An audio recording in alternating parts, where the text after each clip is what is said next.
to put my full name on here.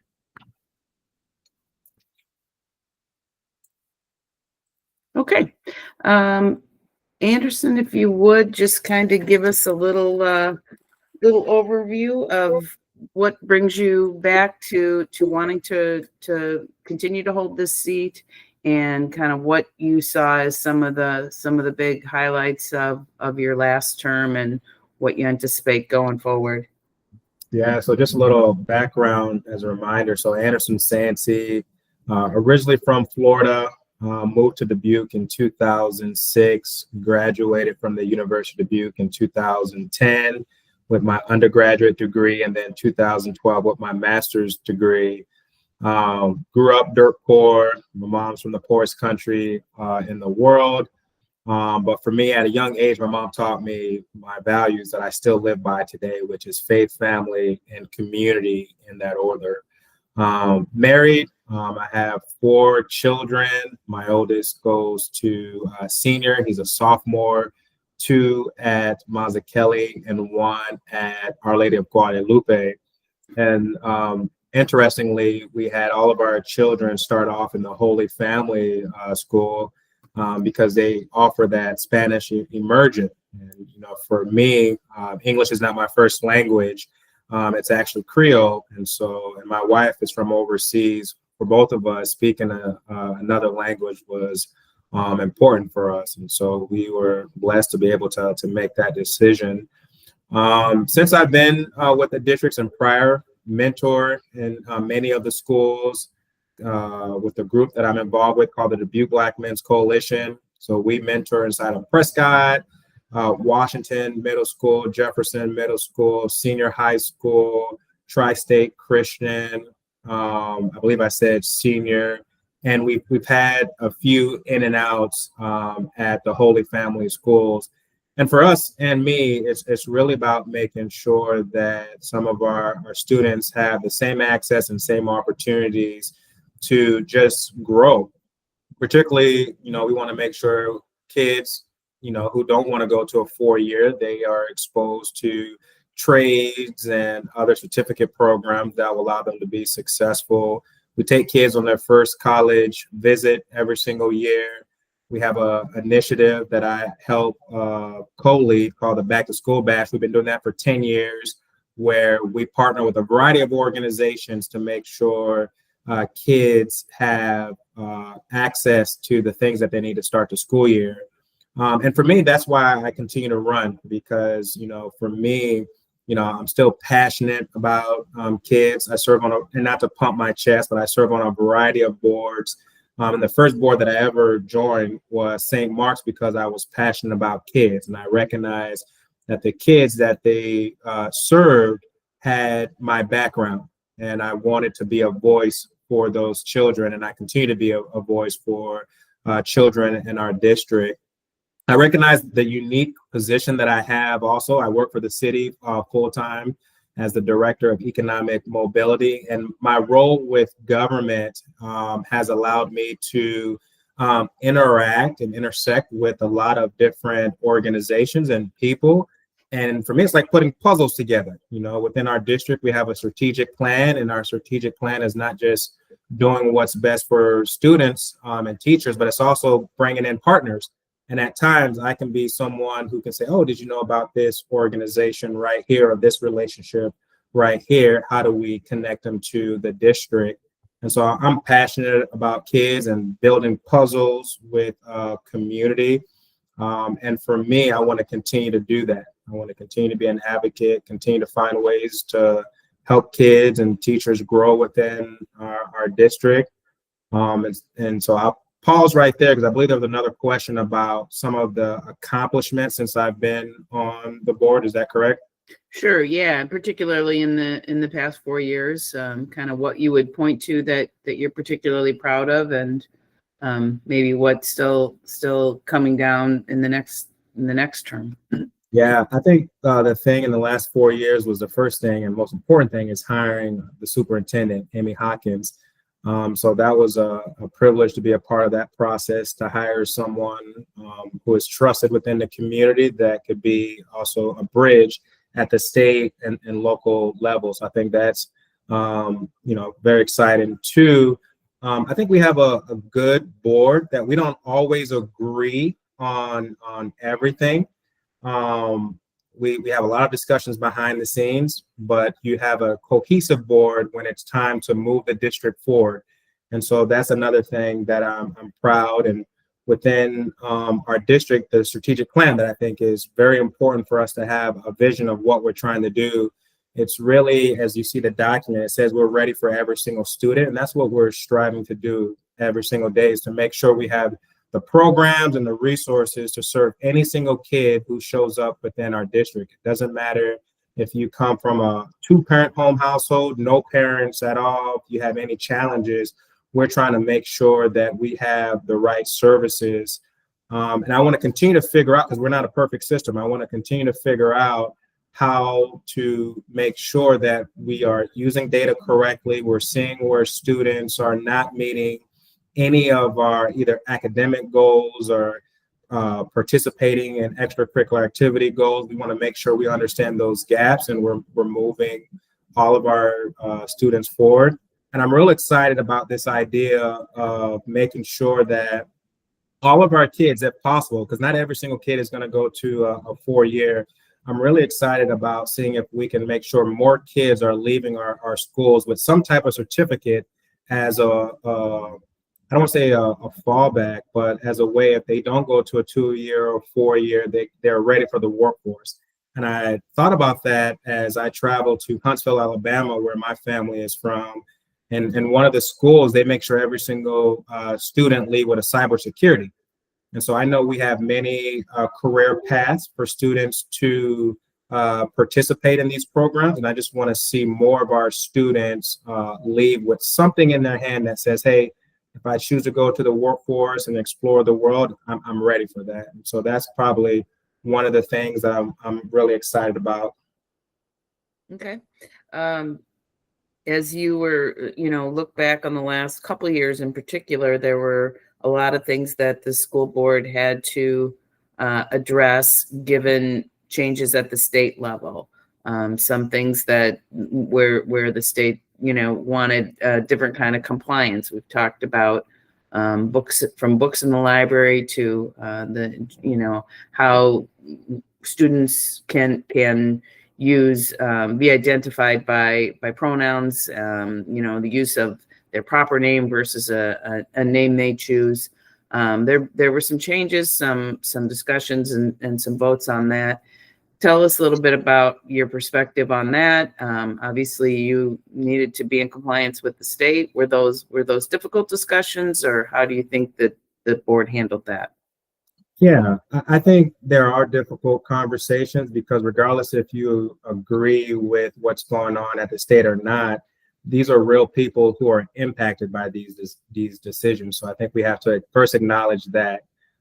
As a board, this is where we truly rely on, our superintendent to understand what's going on at the state level, and at the local level, what can we do to make sure, again, we're in compliance and we're still providing the best education for all of our students. So, for example, with books, making sure that we are analyzing every single, book that's in our libraries or being taught, that we're in compliance, and we're also being transparent with our teachers and our parents, so that way they know what's being taught, because they do have a right to understand what's going on in our schools. And I do believe we try to put good processes in place where people can know what we're doing and have some type of say-so and input in that process. So not always easy conversations, but I think as a board, we take a lot of feedback and perspective from a lot of stakeholders, and we try to make the best decisions.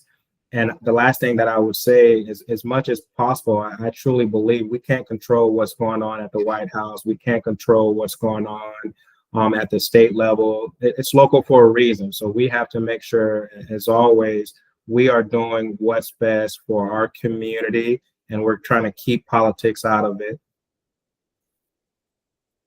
Okay. And what are you hearing these days as you're talking with folks regarding the bond issue? and I guess just we'll start there with what are you hearing from constituents and kind of how do you respond to them about it? Yeah, so for majority of the people that I get to interact with, and I get to talk to business leaders all the way down to just regular average show schmo parents, and people are saying we need to do this. This is what's best for our community if we're going to grow.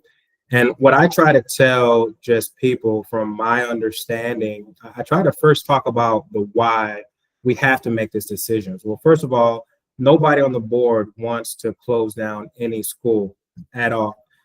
What we are seeing as a community is population is going down, especially in certain areas throughout our community.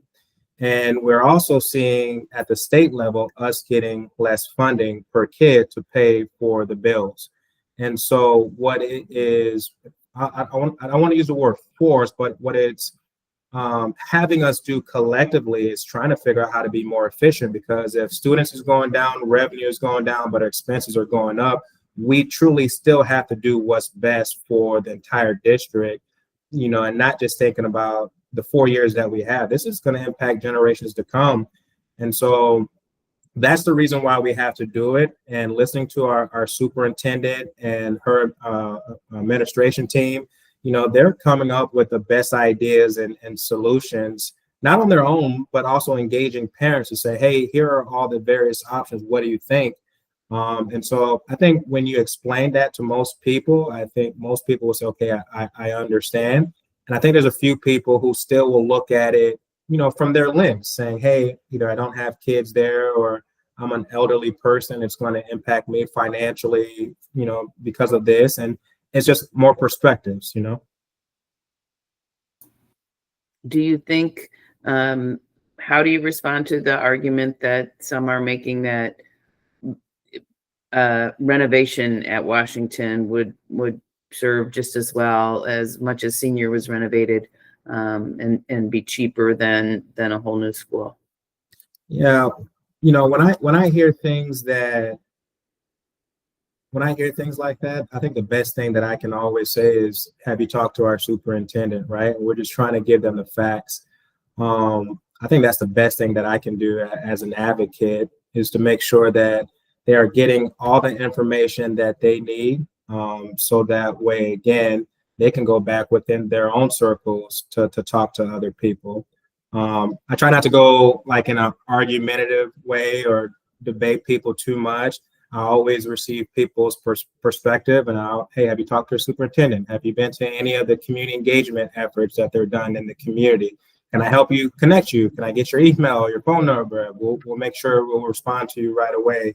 So as much as possible, just trying to give the facts to people. Okay. Anderson, to follow up on that a little bit, obviously as a board, you and the facilities groups, you've had access to that information, and you've had, as a school board, have had to make a decision based on the information you got. So is there any information that you saw that lead you to believe that this isn't necessarily the best path forward, or that other paths were viable?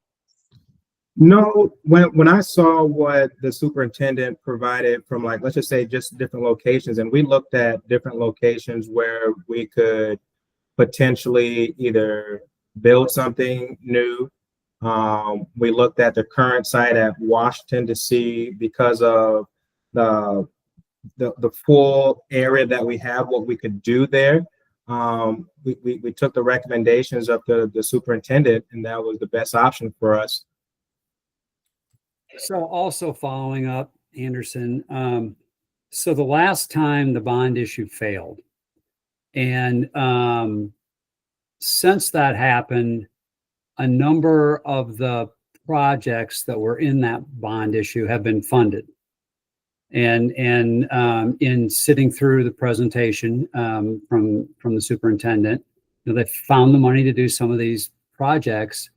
How do you argue against people saying, well, they found the money before, they'll find it again, so why should we pass the bond issue? Obviously the money was there. Yeah, well, the fact is we don't have the money to do the rest of it, and so we need to go out for the bond.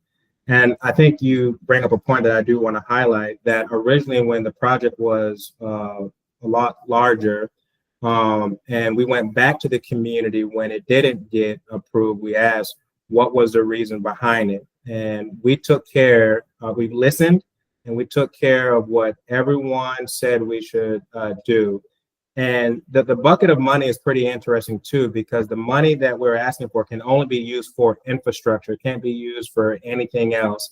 And we are also showing not only did we listen, but within our own savings accounts, and I got the number today, we are going to use over 51 of our own saving dollars. Again, that should be used for infrastructure to show that we're putting our skin in the game. And so I think it just shows that we're listening. And I also think it shows that with the resources that we have that are allocated for the building, we're going to put our money where our mouth is also.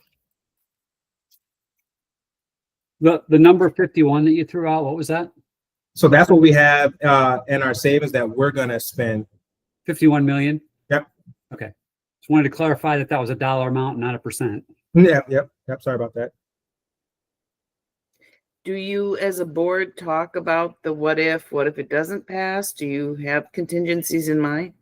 Yes, we do. And we've tried to communicate that to the residents as well. And so no matter what, there is a building that we still have to shut down because the financials that we talked about and the student population, and it's public, it's Jefferson, that we still have to do that. And then we would figure out, based on boundaries, how to still put students at Wash and at Roosevelt, and it will continue to be a feeder system to our high schools. And so we'll have a team that really looks at more of the details on, okay, which are the boundaries, how would it filter into the middle school, then to the high schools. But I would also say still, it's a bigger problem than just Jefferson. Again, if we don't figure out how to grow as a community, you got to remember, if we don't have a population, people are not having kids are not in our district, and then could there be another school down the road that this could happen to? I don't know, but it's a bigger conversation about population growth, and other communities are trying to deal with the same challenges we are. But to be clear, Anderson, the bond referendum would fund a new school at Washington. Jefferson would close and the students would go to this new school, but the contingency is Jefferson closes anyway. So the reality of it is, either way, Jefferson's going to close. Keeping it open is not in the option set. Correct. And I want to be clear too, it's not necessarily all of Jefferson kids would go to the new school. We would mix a lot of the kids, again, to make sure that it's balanced. So I want to make sure that I communicate that too. All of Jefferson won't go to Washington. We would mix up some of the boundaries. Mm-hmm. At what point did you start to understand that closing Hoover might be in the mix? Because I think that caught a lot of people by surprise when that was first announced, that was what was on the table.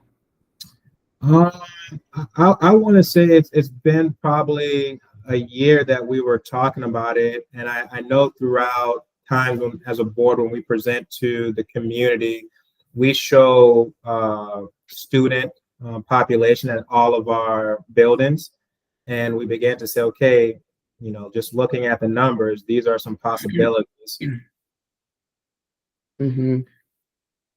And what?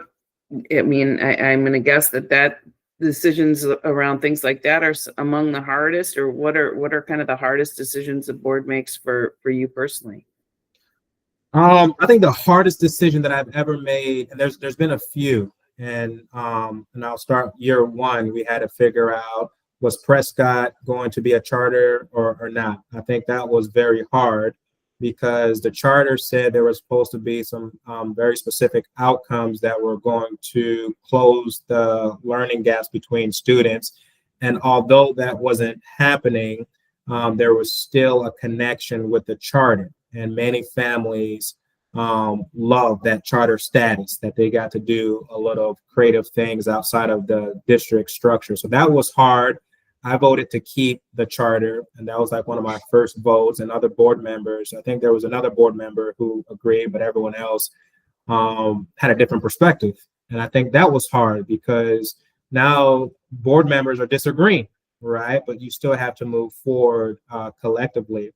I think the pandemic was very hard, and probably one of the hardest things I've ever had to do, because family members, everyone had an opinion, everyone had a thought, and it was just so hard to try to do what's best for the entire community. But I believe we landed in a common area, I believe, because it also got political.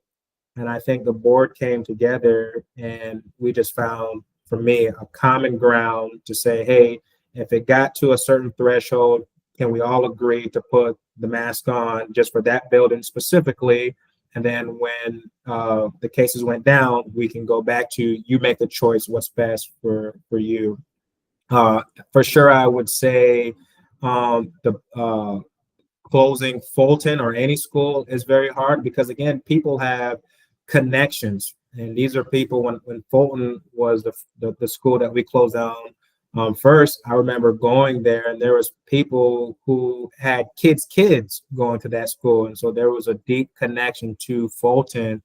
But what I realized throughout each one of those decisions that I just mentioned, that when there's good process and people feel like they're part of the conversation, they may not agree with the result, but they appreciated the process and that you listen to them.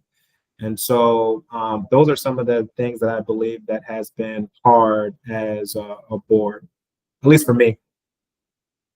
So thinking back over some of those hard decisions and in your time as a school board member, are there any votes that you took that you wish you could get a do-over on?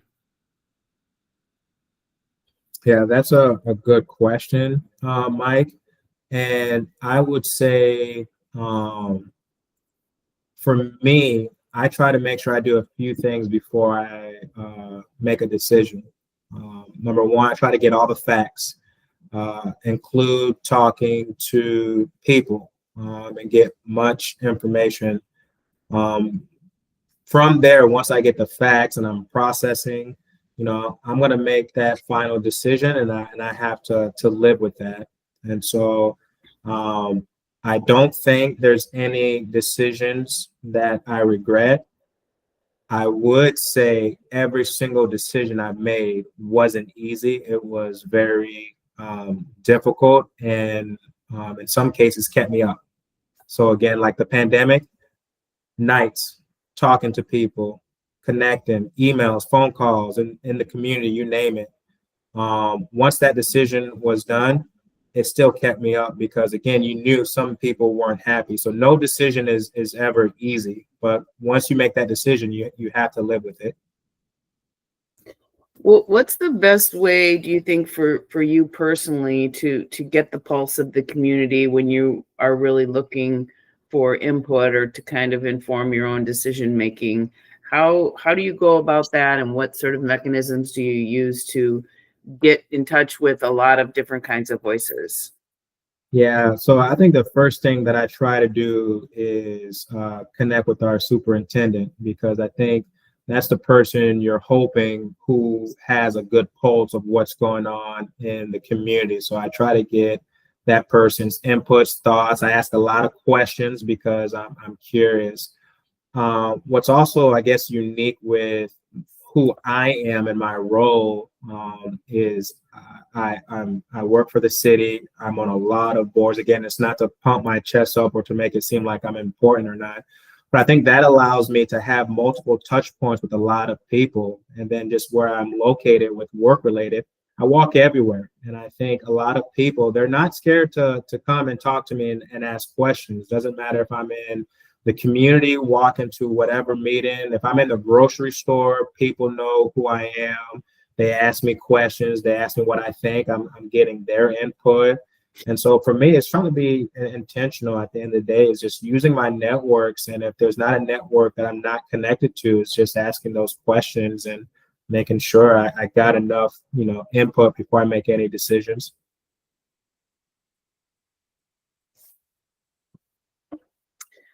What do you think are some of the biggest challenges that the board will face in the next 4 years? Yeah, in the next 4 years, I think it's going to be this bond. I think we have to figure out if the voters vote for it, okay, making sure, again, we continue to have good processes and we're keeping people engaged with every single detail of what's going to happen. So I think that's important. I think we will continue to potentially see issues with populations. I'm a little hopeful with what's going on in the larger community with the University of Dubuque and them bringing their medical school here. Maybe it would bring people here, especially if various amenities come around here. I think the city and the community are trying to make sure as a whole we address population. I believe teacher retention first and recruitment. Not to say that teachers are leaving our district, but workforce is a huge issue with every sector. And so we have to continue to figure out how to retain first the talent that we have. We got to continue to advocate for more funding at the state so that way we can be competitive. I think you will continue to see efforts from us with the resources that we have of us trying to have the right programs in place to serve the student needs, because those needs are growing. 4 years ago, and I've been on the board, this is going on 7.5 years. When I first started, brain health was not a thing that we were talking about. But now we're talking about brain health and students needing more support time for just holistically, mentally, physically, spiritually. And so I don't think that's going to go anywhere. And our district has some stuff in place, but I don't think we have everything in place to address, the students' needs right there. And at the same time, you still have students who want to strive for success. And so you got to have, again, the right programming that's going to get students ready for AI, technology. Again, if kids don't want to go to a 4-year, you still got to have the right concurrent courses so that way they can go to a trades or whatever else is in-demand jobs. We just got to continue to just be aware of what's going on. So that's what I think some of the challenge will be. And then the last thing I will say is, this is selfishly, only 4 board candidates ran this year. When I first ran, the first year, I believe it was around 8 candidates. I believe the second time it was around maybe 6, 7, or 8. Now 4. Is it not? Are people not excited to run for school board? Are they happy with who they have? I think we want to continue to find ways to draw people to be involved with the schools, because at least for me, I'm not going to always be in this position, right? I have, I'm going to do my part, and then eventually I have to go. And I want other leaders that will do what's best for our district. So I think we have to be looking at that as well. We're building enough leaders to be on not just our board, but any other board that's out here in the community. Can you talk a little bit more about that and what it has meant to you as a person of color? The only Black man we've ever elected in Dubuque to a public office, certainly the only one reelected, and has really sustained some leadership here. Talk a little bit about what that has meant and why you think that's so important for our community to just even have as a visual, as a something that people can see as part of who we are. Yeah, well, first, it's been an honor to serve the community for not just one cycle, but for 2 and hopefully 3. I'll tell you a personal story. So my son, my oldest son, goes to senior high school, and he's very active on campus. And he shared a story with me that one day him and his friends were walking through the halls, and there's a plaque. There's a plaque on senior acknowledging the renovations and all the people who played a small piece of that. And he said him and his friends looked at that plaque and saw Anderson Sainci on there, right? And they said, "Whoa, are you connected to this?" Like, that's my dad, right? And so that is priceless for me, that my son can walk proudly on his own, but still see his dad played a small piece to what he is experiencing. That his friends can also say, "Whoa, that's a Sainci," right? I think for the community, it's been an honor because, I'm one voice. I'm one voice who can provide a perspective. And I've learned to be more mindful when I speak. And I think this is important for me to share. Last 4 years, I remember reading the editorial, and I remember one of the comments that it mentioned about Anderson Sainci. And it's like, basically, good guy, but I think he's becoming political. And I remember that still today. And I said, you know what? Maybe at that time, I wasn't really finding like my authentic voice, and they weren't hearing my authentic voice. And maybe they were hearing some of the same things that they heard from other people. Don't be quick to speak, Anderson. Be quick to listen, get all the facts, always be a calm voice in the spaces that you're in, but always speak truth to power as well. And so I think there's a maturity in me as well. I took that to heart where, I'm not trying to be, a full-time, politician. I want to be an authentic leader who, when he speaks and if he speaks, he's speaking because he knows what he's talking about, right? He has a perspective that he needs to share. But I'm also, more than ever, always listening because people have a perspective too. And sometimes we just have to be willing to create that space. So I think that's important as well. For me as a leader, an African-American leader, I'm confident in who I am. I've matured in my role. I know who I am, and I'm well connected to this community. So when I do speak, I'm speaking because I have a perspective that needs to be shared.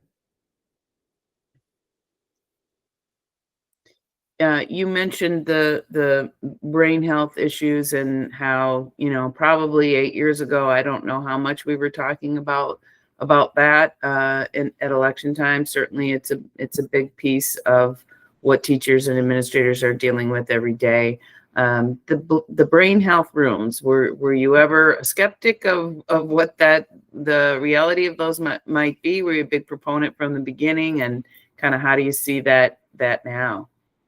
I wasn't skeptic about it. It was new for me. So it was perspective that I needed to learn more about. And the reason why I needed to learn more about it is because in the workforce, I think some employers would say, we're dealing with that in the workplace and we don't know how to deal with it. And so the schools is kind of teaching all of us how to not only build a space, but making sure that we have the tools to just even talk to people. These are human beings. And so I think we continue to learn about these spaces. One board that I'm on also is the Boys and Girls Club. We have a brain health room in there, and it's being utilized by students and staff who need to just check in, who need to have someone to talk to about whatever they're dealing with. And we're no longer in an environment where you can tell people to keep their whole selves out there. Like, hey, this is the workplace.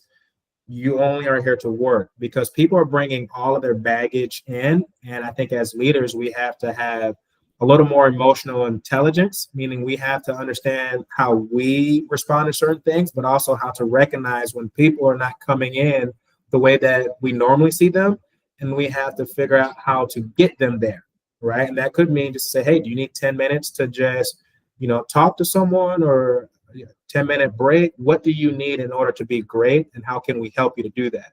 Because when that happens in the academic world, a kid or a teacher is going to be able to, be successful. In the workplace, we're going to be able to produce more or to be more effective, or teams are going to be able to collaborate better.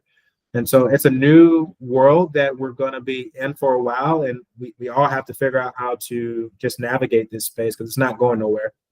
Mm-hmm. Another topic that I think we editorialized on maybe late last year, and I think ruffled some feathers at the school district, but it had to do with academic achievement, and I think there were some statewide results that were disappointing, and we kind of wondered about the district's reaction to that. So tell me a little bit about what is the board's role in sort of holding people accountable regarding academic achievement, and I mean, how deep in the weeds do you get? Is that strictly an administrator and a teacher thing, or kind of is there a role for school board members in that and addressing that issue? Yeah, so our role is within policy and the superintendent, making sure financially our district is in a financial good place. We have the responsibility when we look at the strategic plan and we call out, let's just say, reading or math, or whatever our outcome is, we have a responsibility to ask the tough questions to our superintendent and our administration. We have a responsibility to be transparent and report that information back to our residents, who I will never forget. One of our previous board members reminds us all the time, the residents own the joint. It's not you guys. And so we have a responsibility to be transparent, to let people know where we're at and to let them know what we need in order to help all of our children. And so I think that's our responsibility, and that's what we will continue to do as a board, is to make sure that we are pushing all of our kids and to the academics goals that we have. And when it's not, be transparent with what we need. And I recognize it's not just on the teachers as well. And I use another story that I love. And I'm not dismissing that the schools play a big role with educating a child. I'm not saying that. But I remember year one, I went to every single school building. I visited every single school, from being in the lunchroom, taking the trash out, broom, you name it. I've been in every single school. And I remember a teacher saying to me, and it really blew my mind, she said, "Mr. Anderson," as she was saying hey to all of her kids, she says, "Before I'm able to educate these students, I have to unpack what's in their book bag." And I didn't understand what she was saying. I was like, "Well, what are you talking about?" She says, "Mr. Anderson, I don't know if my children are hungry, if they saw mom and dad arguing or fighting, or if there's drug abuse, or if they're homeless." And so I think we also have to acknowledge it's not, again, what education looked like 40, 50 years ago, potentially, where students were able to just sit down, receive a lot of content and repeat what we said and pass the test. Kids are dealing with a lot. The state is constantly also changing, the goalposts of what success looked like. But again, I'm not dismissing that as a board, we have a role to make sure no matter what that goalpost is, we have a responsibility to educate and support every single student. And I feel confident that we're going to continue to strive for that. Anderson, just to kind of follow up on that a little bit, two specific, I guess I would say, goalposts or measurements or factors that seem to be important in the education system are third grade reading and attendance percentage. And is there anything that you think that the school district has done especially well to help improve grade reading levels and attendance and therefore graduation? Or is there anything that's out there that you think that the district needs to do? And it may be not necessarily inside your control, possibly inside your area of influence, but is there anything that's going well or things that you think should be done differently or better?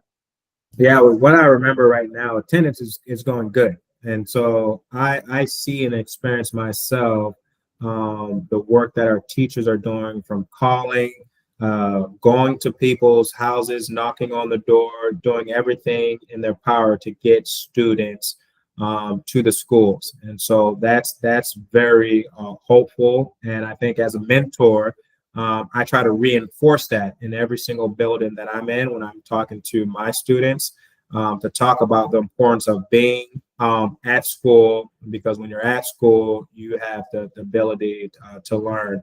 I think with reading, I think many of our buildings are trying to make sure that they are allocating the right amount of time to help students with their reading. So I think a lot of our teachers are being equipped to do that. But also with math, I think that's another thing that I believe state talked about. We have to do a better job with helping students with their math.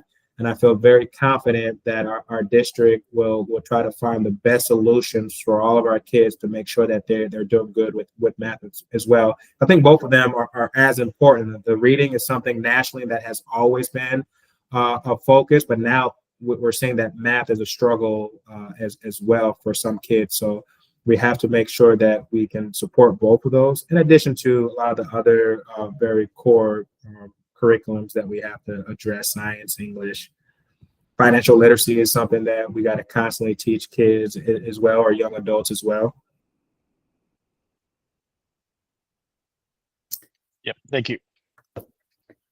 Anything, Anderson, that we have not asked you about that you wanted to be sure to mention, or be sure that voters hear when they think about putting you back on the board?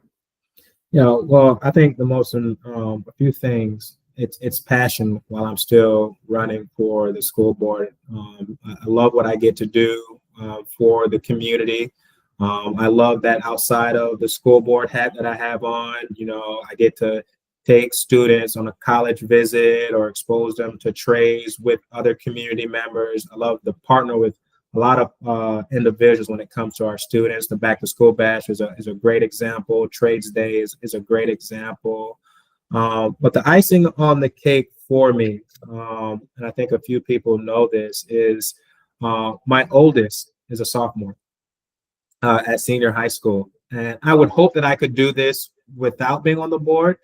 But imagine this, no one could ever take this away from me if I'm elected, that when he graduates, of course, we get to hand a lot of students their diploma, but I get to hand my own son his diploma and hug my own son. Again, no one would ever be able to take that moment away from me, right? And so it would be an honor to serve our schools, our community for another 4 years. And it would be even a blessing to be able to give my son his diploma and hug him and send him away to, if it's college or wherever he chooses to go to. But it's going to be an honor to serve the district again. Okay. Well, thank you so much for your time and for the many years you have already served.